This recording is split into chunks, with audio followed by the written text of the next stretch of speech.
So we got Tabg mobile here. This isn't a sham, this isn't fake. This is genuinely Tabg mobile. And it's running fully on the phone, not Steam Link or any of that. This is a voiceover in post. I couldn't get the audio to record, but that's fine. The audio quality might not be good because it's recording from the phone, obviously. There might be white noise too, but as you can see, fully working. Graphics, obviously a downgrade. Resolution, obviously a downgrade, but it is running full. That's probably what you'd expect. It's only on Android, so I don't know what you'd really. What do you expect? It's not gonna be on iPhone, and it is a beta. So to get the invite, you have to have the game before it went free to play. So you had to have the game during beta. You had to pay for it. And you have to go to their website and sign in with your Steam, and you got to apply to get the beta key to download on Android since it's not on iOS. Once you have the beta key, you can install it from their website. It gives you a link, and it'll only work when you link your Google Play account. So if your friend gets a key, I guess they could give it to you, but I don't know. I think it's better if you just get the key yourself, link your account, and you can redeem it. You can see that the FPS is a bit lower, and for some reason this must be a glitch, but it's only running portrait. There's no landscape, which is very, very weird. You can see the screen is really tall, not very wide, so that's because it's running in the front portrait mode, and it's really difficult to play. There's probably see about maybe 40 degrees in front of you, and the sensitivity and stuff is adjustable, but as you just saw, the inventory is completely messed up. You can't put mods on your weapon. You can really have a hard time switching your weapons. You can't use blessings. You can't throw grenades. You can't do tons of stuff. You can pick up guns and you can shoot them, and that's about it. What more is there to say? It's Tabg on mobile. It's the same game, same servers, so it's good that they're not making it on its own servers, or you'd never get a match. And another thing is no on-screen controls. Obviously, you have to use a controller, but the controller in this game sucks. So I used a app on Android. I'll put that app in the description if anyone wants to use it. But it converts a Android not touchpad, but the gamepad. So it can use Xbox controller, PS4 controller, but it converts that into the mouse and keyboard input into a fake Xbox controller. So you can use mouse and keyboard on controller games. This is useful if you have a Chromebook or anything like that. But anyways, it's a bit weird. Obviously it doesn't act like an actual mouse because of the software you're using, but it's good enough and it'll pass, so you can use it. The game is fully playable. It's not, the FPS is low, but it's not too low. The phone does get pretty warm when you're playing it, but that's with a lot of games, so what do you expect? So I guess we just watch the gameplay now. There's really not much more to say.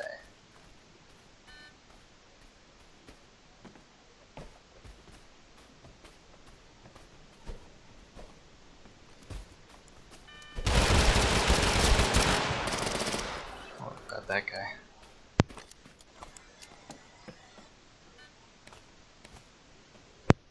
See here, I'm trying to equip mods, but not really working out because you can't see the sides of your screen because it's a portrait mode.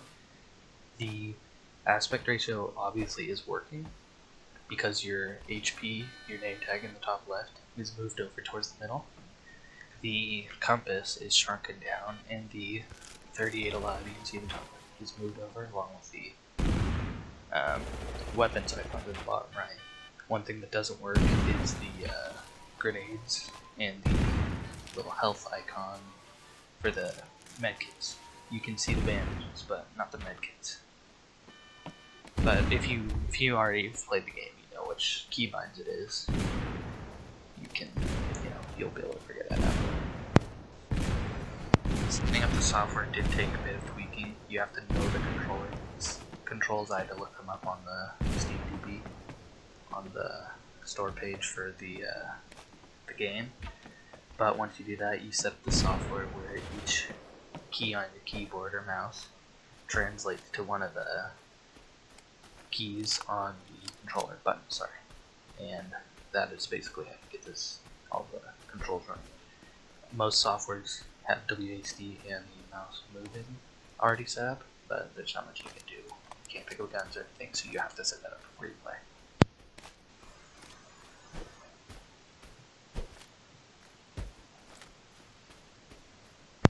You can see here I'm trying to switch my guns so I can have Fog as the secondary.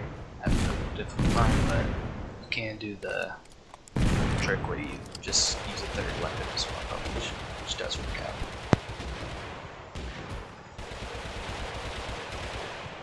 Having a bit of trouble with direction and sound. Obviously that's not working properly. You can see me spinning around for a second there, trying to figure out where the shots are, but if it works, it works, and that's kind of what this whole thing is. I guess it's just an experiment. It is a beta.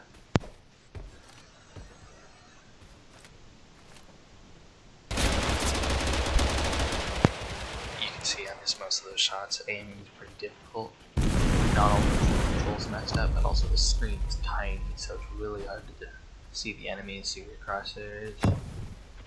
Probably thought that was a grenade, but it was a flashbang. Didn't even know, because you can't see the grenades in the top right, bottom right. You can see the first one, but not the second or third. Though you can, I mean, it's so small, you'll have a very difficult time picking out what grenade that is.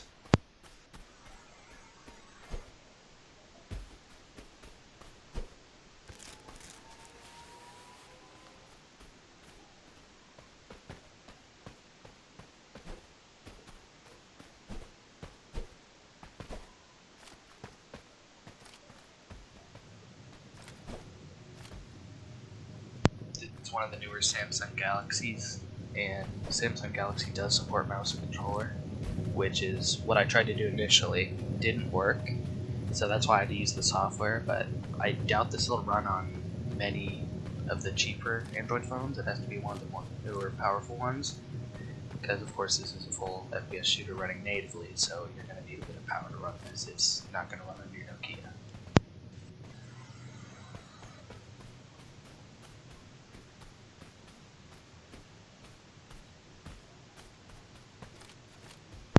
Plugging this into a monitor might fix the aspect ratio thing, but if the resolution is higher, I doubt that it would run at all. So if there's any way to plug it into a monitor like the new Samsung Galaxy support, and also limit even settings, but I don't know if you do that, maybe limit the resolution of the application, that might work. I mean, even getting it to run on the new Samsung Galaxy is near impossible. It crashed all the time. Luckily it didn't crash all during this recording. Well, it did at the end, but it was after I had already finished this game, so it doesn't really matter. A lot of bugs I noticed that I don't notice on PC, so that's strange knowing that most of the bugs are patched out in the PC version. I mean, there's still some, but none of the ones I saw in this. The only one I caught on this video is surviving outside of the zone, but that's also occurs on PC. Some of the other ones I saw was just textures not loading in. The world just doesn't load in at all one game, so you're just running around on nothing. I mean, you're still running around, loot still spawns, but you can't see anything. No trees, no nothing, no ground, no water. So that was, obviously a graphical issue, probably an issue with performance. There's obviously no drivers, except for probably the built-in ones for the just normal gaming apps on these phones. You probably saw that guy over there behind this building. I didn't, because the screen is so small. So yeah, obviously that's an issue. Might be playable in landscape mode, but portrait definitely not.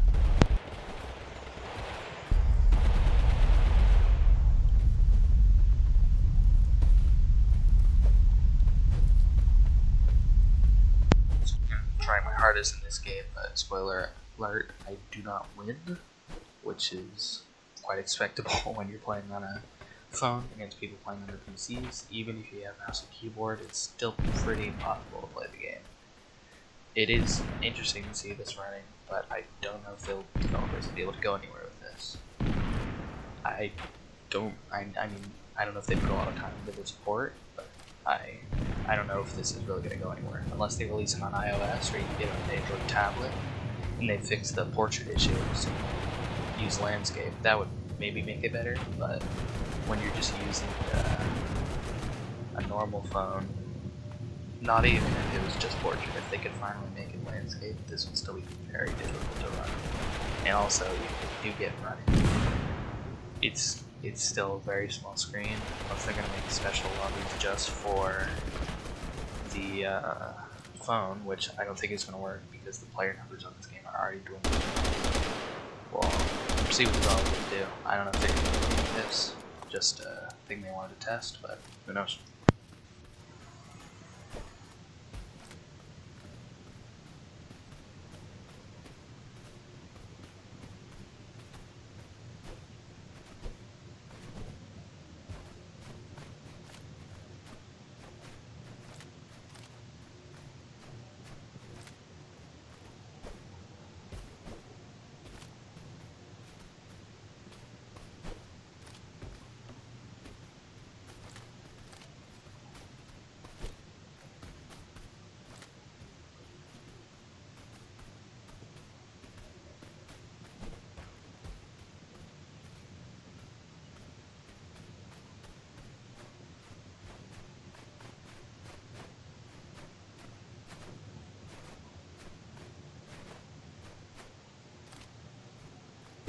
Bit of issues spotting people. Don't know if it's a issue with the screen size or just the lobby being small.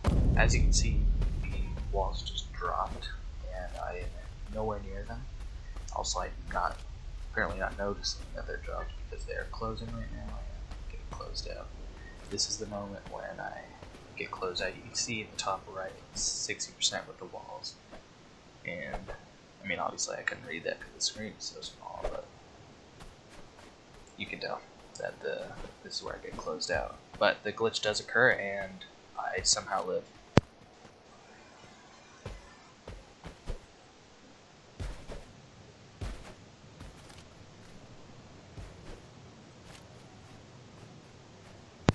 See, here is kind of where I realized I got closed out and kind of just not really doing anything at this point because I realized that I'm just gonna die.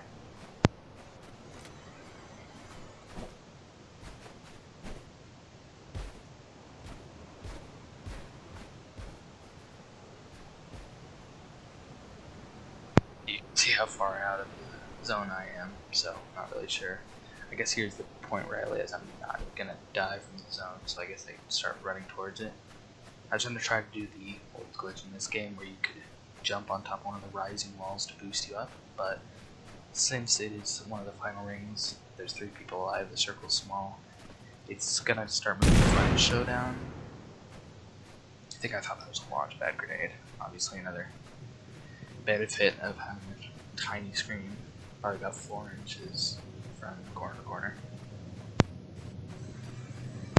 And less.